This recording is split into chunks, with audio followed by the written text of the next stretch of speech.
I'm on a rant right now about liberation and claiming your sovereignty and really grounding into your deep inner knowing. You're sourcing your own wisdom. One of the ways that we can reclaim our sovereignty is to liberate our thinking, to really ground into critical thinking, which honestly has not been seemingly celebrated in the mainstream over these last years. And one thing that I always come back to, and it's just I totally geek out and nerd out on this, is that we actually have no idea what reality is. We don't know what reality is. And in fact, what we call reality is simply consensus. I can guarantee you that my version of reality is going to be different from yours. There will be key areas of overlap, like we both are going to agree that this is a pen, for instance. But not everything in my reality is going to overlap with yours. Like we might have a different name for the ink color in this said pen. Consider also these really weird things that humans do.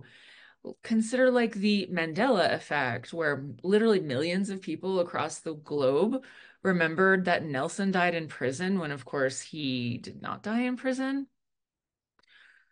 In my classes that I teach, I have talked so much about the limits of our five primary senses and how the brain, it's so amazing what the brain can do. And it requires so many calories to feed this part of our brain. Did you know that 20% of everything you eat just goes to feed your brain? The brain has to run super efficiently and it takes shortcuts all the time because it requires so much energy.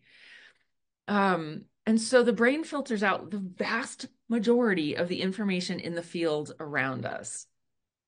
If you look at the spectrum of light, that goes from like radio waves to theta waves, and remember that light carries information, it carries data. Those waves are carrying data and information to us. But if you look at that spectrum of light, and notice the little tiny sliver of a section, which is the visible spectrum of light. That's what we have access to in terms of all of that data that's in the field around us. We know conceptually that radio waves exist. They're on that spectrum, but without a receiver and speakers, we cannot hear the tunes, right? So when it comes to sourcing your inner authority, you simply cannot rely on the data you are picking up in the field around you, whether that's the daily news, your social media feed, or water cooler talk at work. There's so much more going on. So, how many times in your life have you found yourself saying or thinking someone else's thoughts or words, like what you heard growing up every day of your life from one of your caregivers, your parents, right? And so, how many thoughts in that beautiful gray matter of yours are actually your thoughts? Again, neuroscience tells us that we're thinking 95% the same thoughts we thought yesterday, and we're thinking 60 to 70 thoughts a day. Those thoughts originated somewhere, and it's a really great exercise to ask yourself, whose thoughts are they? Whose ideas are they?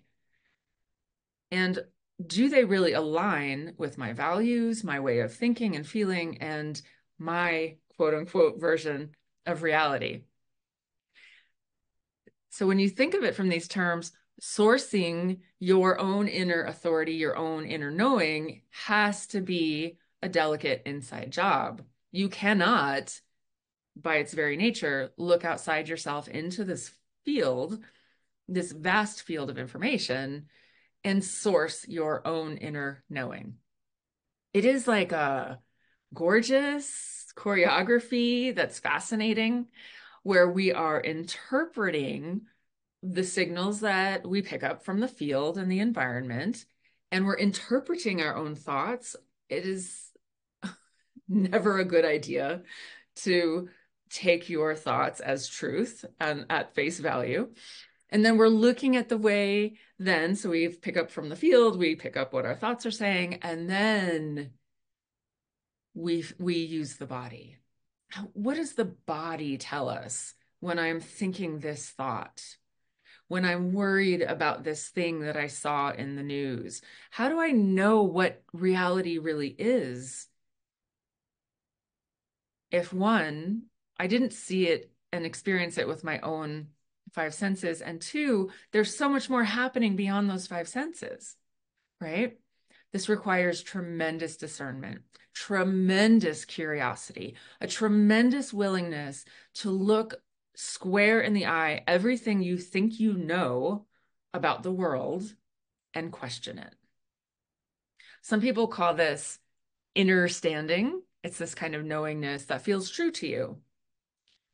And as a very loving reminder, we don't really know what is real or true anyway.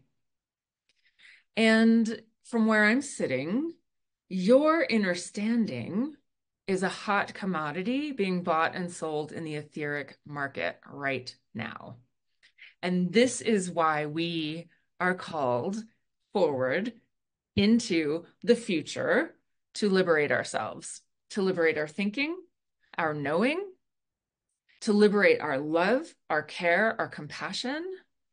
This is what is happening right now. We can continue status quo, not questioning authority, not questioning external top-down control, not even questioning our own thoughts. Or we can step into this invitation to this radical, deep, compassionate inquiry, compassionate curiosity, compassionate wonder, and start freaking questioning everything. I have so much more to say about this, and I'm going to continue talking about this. So, like, subscribe, notify, whatever the things are on YouTube, blah, blah, blah. Please do it. And I so am grateful that you're here with me. Thank you.